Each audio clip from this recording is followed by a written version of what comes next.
Dice, por más que te disfraces, sí, soy Elías.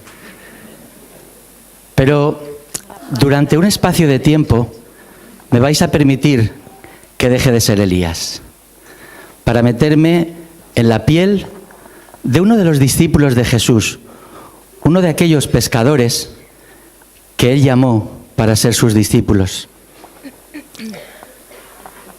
Y me vais a permitir que en ese tiempo os pueda compartir algunas de las vivencias que ese pescador tuvo en aquella entrada triunfal. Dejar que la memoria nos lleve a aquellos momentos y explicaros lo que significó todo aquello. Pero para ayudarnos, vamos a escuchar nuevamente el texto bíblico que nos habla de aquello. Cuando finalice ese texto bíblico, ya no seré Elías, seré ese pescador. ¿De acuerdo? Mirad lo que dice Marcos en su Evangelio respecto a aquella entrada triunfal.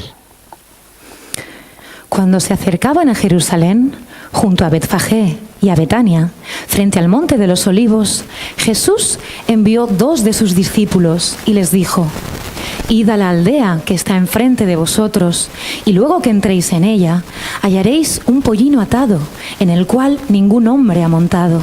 Desatadlo y traedlo. Y si alguien os dijere: ¿por qué hacéis eso?, decid que el Señor lo necesita, y que luego lo devolverá. Fueron y hallaron el pollino atado afuera a la puerta, en el recodo del camino, y lo desataron. Y unos de los que estaban allí les dijeron: ¿qué hacéis desatando el pollino? Entonces ellos les dijeron como Jesús había mandado, y los dejaron. Y trajeron el pollino a Jesús, y echaron sobre él sus mantos, y se sentó sobre él. También muchos tendían sus mantos por el camino, y otros cortaban ramas de los árboles y las tendían por el camino. Y los que iban delante y los que venían detrás daban voces diciendo: ¡Hosana! ¡Bendito el que viene en el nombre del Señor! ¡Bendito el reino de nuestro padre David que viene! ¡Hosana en las alturas! Y entró Jesús en Jerusalén y en el templo, y habiendo mirado alrededor todas las cosas, como ya anochecía, se fue a Betania con los 12. Ya han pasado unos cuantos años de aquello. Estoy ya sobre los 60 años, pero recuerdo aquello de una manera tan fuerte en mi mente y en mi corazón que es como si hubiera sucedido ayer mismo. Jesús ya había ido otras veces a Jerusalén, no era la primera vez, pero aquella vez fue diferente. Las anteriores veces iba como de incógnito, trataba de pasar desapercibido. De hecho, a veces hasta nos costaba esconderle porque su fama se había extendido, había hecho milagros, había sanado enfermos, había dado vista a ciegos, y su fama hacía que siempre la gente quisiera acudir y a veces, como digo, se nos hacía difícil ocultarle para que pasara desapercibido. Pero lo conseguía.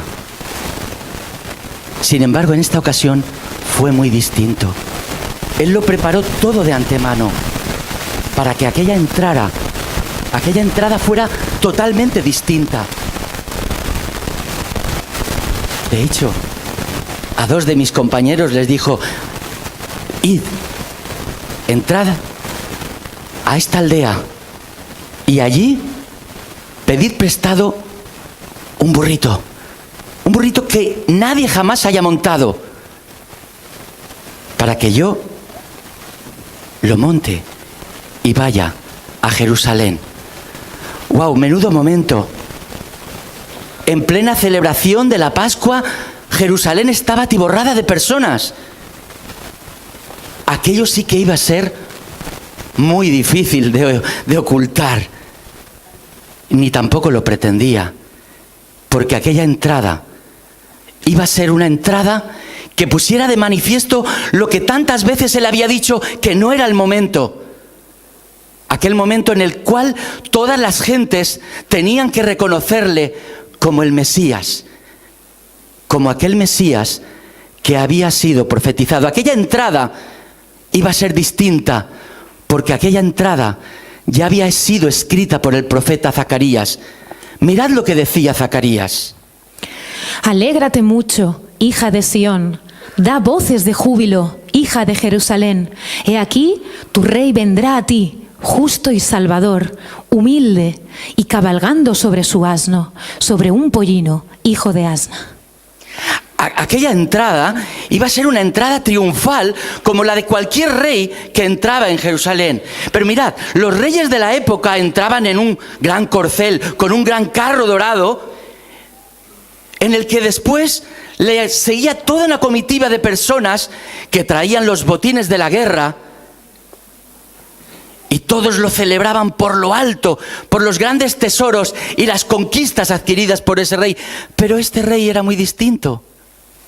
De hecho, fijaos que las grandes multitudes que le iban a aclamar realmente no entendían, ni siquiera nosotros como discípulos entendíamos todo acerca de aquella entrada.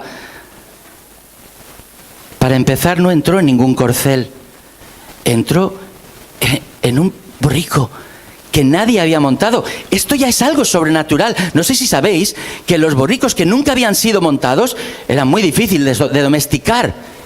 Y sin embargo, él subió sobre aquel borrico y es como si lo hubiera hecho toda la vida. Pero ¿sabéis algo que me llamó la atención? Es que él pidiera prestado un borrico. Yo, claro, ahora lo miro con otra perspectiva. En aquel momento no entendía, ahora empiezo a entender muchas cosas. Pidió prestado un borrico. Y ¿sabéis? Pablo escribiría estas palabras acerca de la actitud de Jesús y por qué hizo aquello. Porque ya conocéis la gracia de nuestro Señor Jesucristo, que por amor a vosotros se hizo pobre, siendo rico, para que vosotros, con su pobreza, fueseis enriquecidos. Un rey que no poseía nada, que no poseía tesoros, que no poseía riquezas. Y sin embargo, cuando entró en Jerusalén, era aclamado por miles de personas. Miles y miles de personas. Unos iban delante, otros iban detrás. Pero todos le aclamaban y le aclamaban como rey. Era algo que no se me olvidará.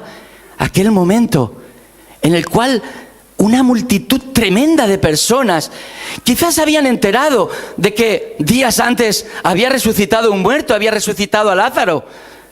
Otros le conocían por otros milagros que había realizado. Pero por un motivo u otro, y yo me imagino que había mucha gente que no sabía nada, pero que se unió a aquella otra multitud que le aclamaban, todos con fuertes gritos decían ¡Hosana! ¿Sabéis qué significaba aquello?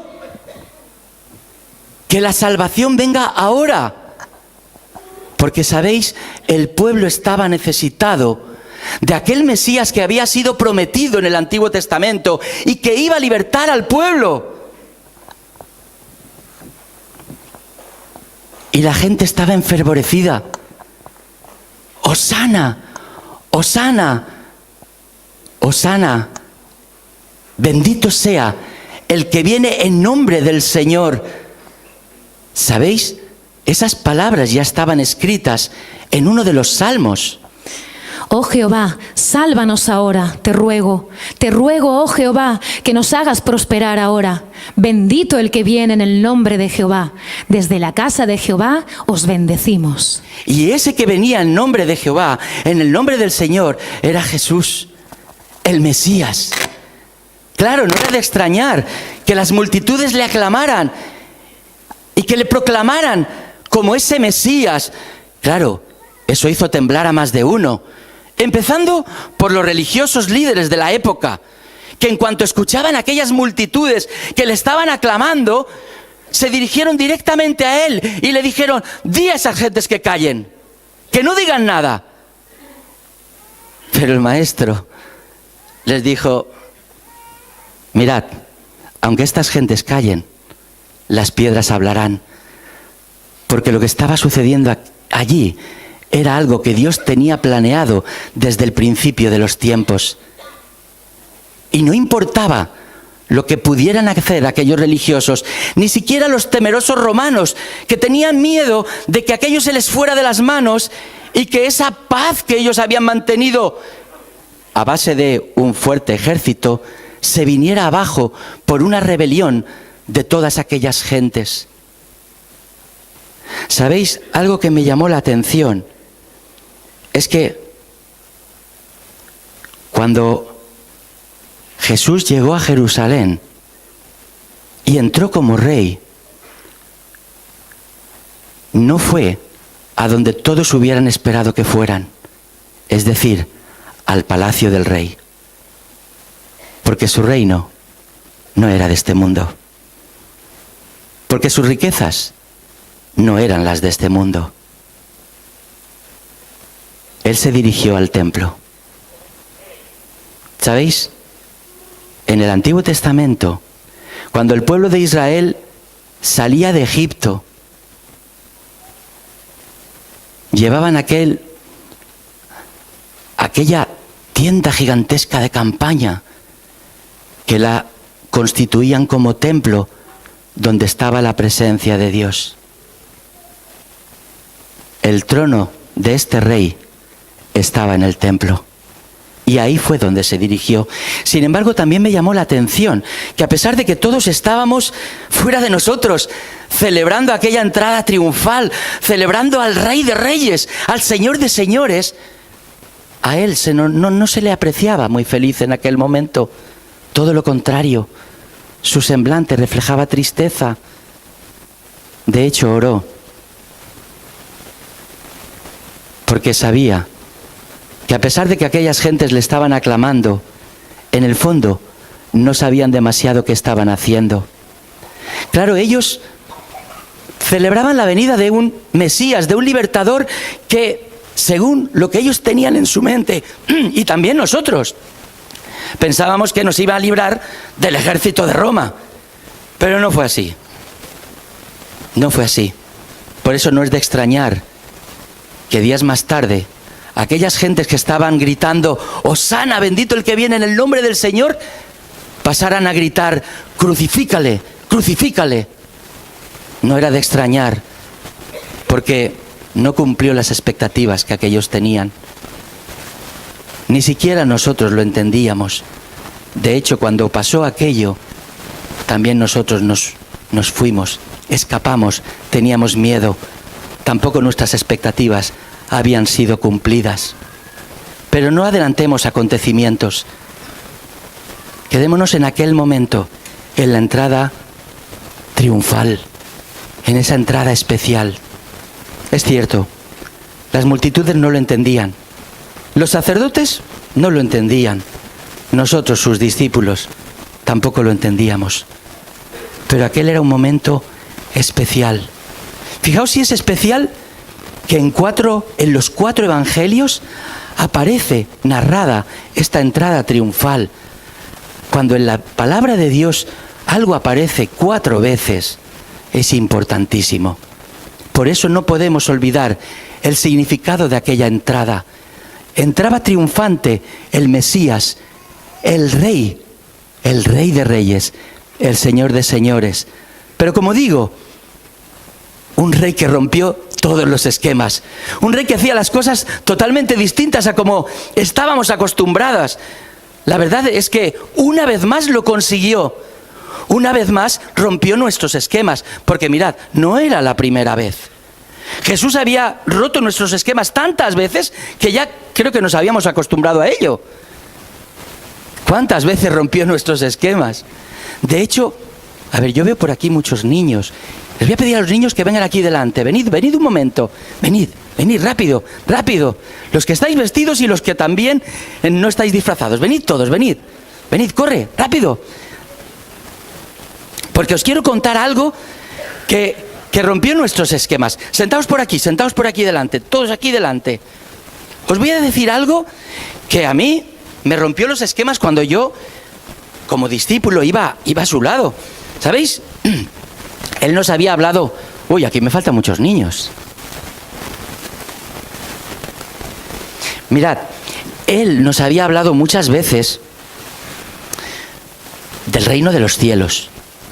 Y nosotros no entendíamos demasiado qué era aquello del reino de los cielos. Pero poco a poco lo íbamos entendiendo. Y entendíamos que ese reino de los cielos era una cosa muy seria. Muy seria. Tan seria que en ello nos iba la vida. Yo era un pescador y dejé las redes. Lo dejé todo por seguirle.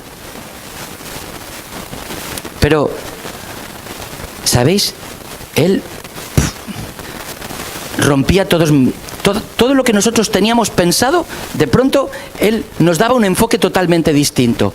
Y en una ocasión, después de habernos enseñado mucho acerca de ese reino de los cielos y que era algo tan serio, de pronto unas madres aparecieron y trajeron a niños como vosotros. Y los traían delante del maestro para que él los tocara y los bendijera. Y los discípulos, nosotros, ¿sabéis qué hicimos? Fuera madres, niños, apartaos, que esto es muy serio. Y como os digo, Jesús rompió nuestros esquemas. Porque dijo, además muy enfadado con nosotros, nos dijo, estáos quietos. Nos dijo, dejad que los niños vengan a mí, porque de ellos es el reino de los cielos. ¡Wow! Nos dejó que no sabíamos cómo reaccionar.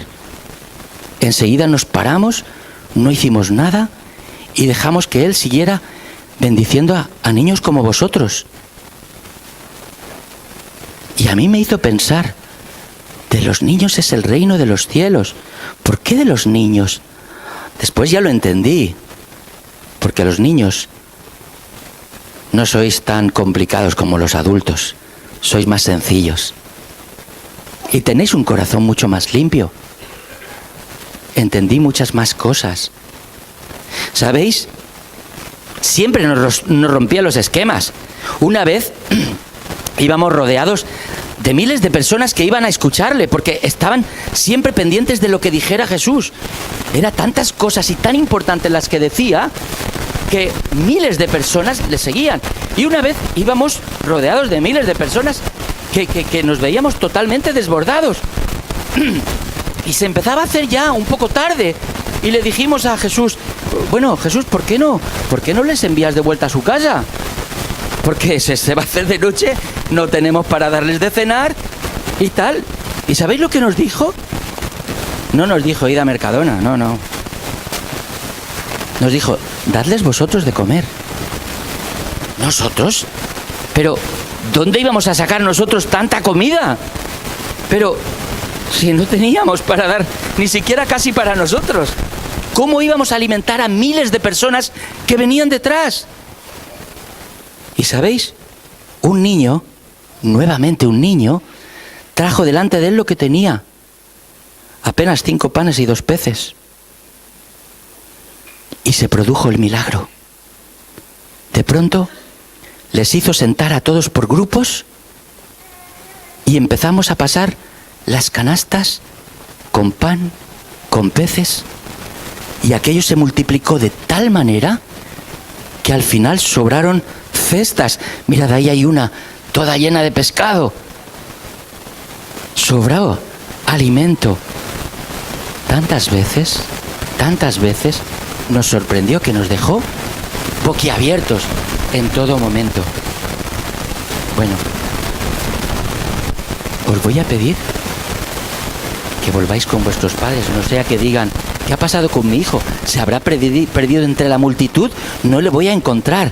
Volved con vuestros padres, porque yo estoy finalizando este relato de memorias que todavía tengo en la cabeza. Corre, rápido, id a vuestros padres.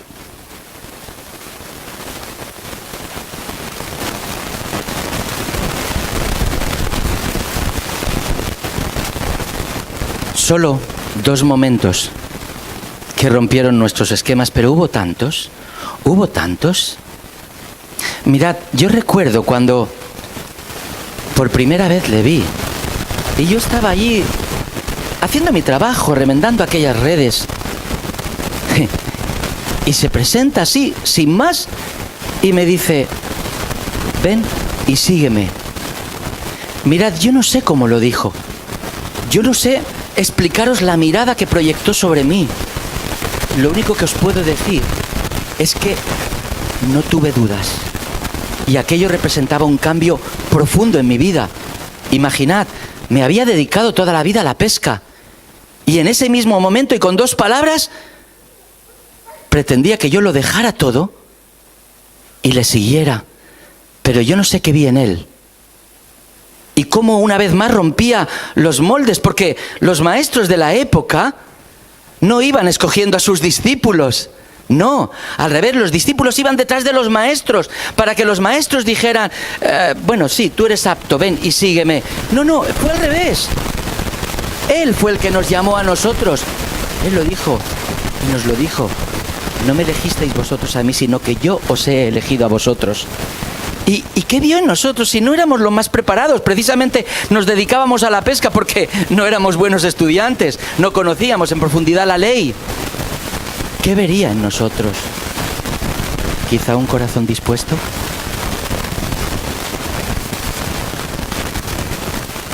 Quizá esa sea la clave. Mirad, cuando Jesús mira a una persona, cuando Jesús le habla a una persona, cuando tú escuchas la voz de Jesús, es porque Jesús no quiere dejarte como estás. Jesús lo que quiere es nuevamente tu corazón. Y que si ello representa tener cambios dramáticos en tu vida, no tener miedo, no tener miedo. Y al igual que cuando yo le respondí,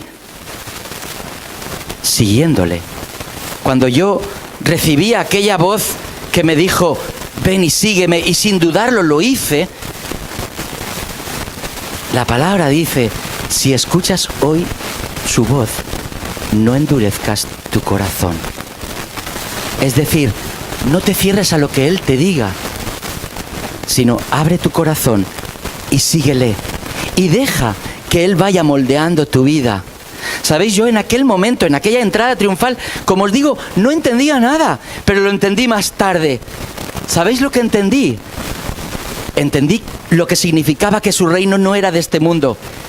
Entendí que la verdadera riqueza no consistía en los bienes que uno podía acumular, sino que la verdadera riqueza consistía en tenerle a Él gobernando mi vida. Esa era la verdadera riqueza. Y que para ello me tenía que hacer como un niño, es decir, sencillo, humilde, y poder abrir mi corazón y decir, Jesús, sé tú el dueño de mi vida. Ya digo, me costó entenderlo. Tuvo que morir, tuvo que resucitar, tuvo que aparecerse a nosotros, tuvo que hacer tantas cosas para que al final cayéramos del burro y nos diéramos cuenta de aquello. Por eso hoy que estás tú aquí, el Señor presenta el mismo desafío que nos presentó a nosotros en aquella época. El desafío a seguirle.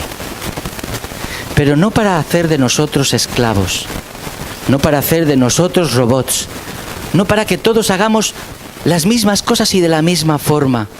No. Recuerdo unas palabras que calaron muy hondo en mí, cuando dijo, conoceréis la verdad y la verdad os hará libres. Mirad, nunca me he sentido más libre que desde el momento en que le acepté en mi corazón, porque a partir de aquel momento mi vida fue totalmente otra. Y sí, renuncié a muchas cosas y no me importa haberlo hecho, porque gané algo mucho más precioso, algo que yo por mi esfuerzo no podía haber ganado, algo que por tu esfuerzo tú no podrás ganar nunca, por más que te empeñes. Muchos han dicho, bueno, tú pórtate bien, haz las cosas bien, sé honesto, y quizá con eso te ganes la vida eterna.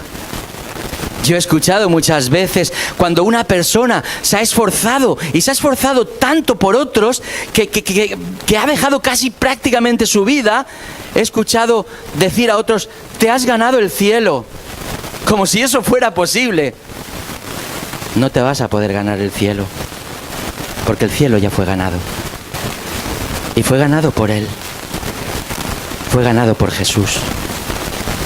Por eso en esta mañana, y teniendo como referencia aquella entrada triunfal, quiero que pienses en su significado. Aquella entrada triunfal del Rey de Reyes no era para conquistar una ciudad, no era para conquistar un territorio, no era para conquistar botines, era para conquistar nuestros corazones, era para conquistar tu corazón. Por eso quiero que en esta mañana tú te lo plantees. ¿Dónde está Jesús en tu corazón? ¿Está en la periferia? A veces escuchas cosas referentes a Él y se te enciende como una lucecita en tu mente y en tu corazón, pero al cabo del rato pasan los efectos. No, no es eso lo que Él busca. Tampoco busca una multitud que le siga sin saber demasiado de qué se trata y que dé voces de júbilo sin saber de qué se trata. No, no, no. Él no busca espectáculo, no busca multitudes, busca discípulos. Hombres y mujeres que estén dispuestos a vivir como Él vivió, a amar como Él amó. Amó de tal manera que dio su vida por nosotros. Nos enseñó tantas cosas. Él, que era el maestro, nos lavó los pies a nosotros. El trabajo de un esclavo. Él, siendo el rey, se hizo siervo para conquistar tu corazón. Mi pregunta en esta mañana es: cuando tú escuches la voz del Señor que te diga a ti: ven y sígueme, no la voz de este pescador, no, la voz del Señor que te dice: ven y sígueme, ¿tú qué vas a hacer? ¿Vas a seguir como hasta ahora, tratando de pelear en la vida con tus propias fuerzas? Ya te digo que sí, vas a poder vivir sin Dios, pero no vas a conocer la vida abundante que Él tiene para ti. Pero si en esta mañana, ante esa invitación que el Señor te hace de abrir tu corazón a Él, de entregar tu vida a Él, para que Él sea el Rey de tu corazón, que es lo que Él buscaba en aquella entrada a triunfar, ser el Rey del corazón de los que estábamos allí. Si en esta mañana ese Jesús pasa a ser el Rey de tu corazón, te aseguro, por experiencia propia, que no te vas a arrepentir. Porque vas a conocer la verdad. La verdad no son las religiones. La verdad es Cristo. La verdad es Jesús. Y Él, que es la verdad, te hará verdaderamente libre. Libre para ser aquello que Dios imaginó que tú podías llegar a ser. Objeto de su gracia, objeto de su amor. Mirad, algo que aprendí y algo que quiero que atesores en tu corazón en esta mañana es que Jesús nos mostró como nadie podía hacerlo, porque Él era Dios. Nos mostró la gracia del Padre, para que ese cielo que tú no puedes conquistar, ni ganar, ni alcanzar por tus méritos, puedas llegar a tenerlo simplemente por su gracia. Posiblemente tú te mires a tu interior como lo hice yo y lo único que veas sea basura. Basura. Yo miraba mi corazón y decía: pero si estoy cargado de resentimiento, si estoy cargado de pesimismo, si estoy cargado de tantas cosas que es imposible que Dios limpie mi corazón, pero lo hizo. Por eso en esta mañana quiero que te plantees esa gracia de Dios en tu vida.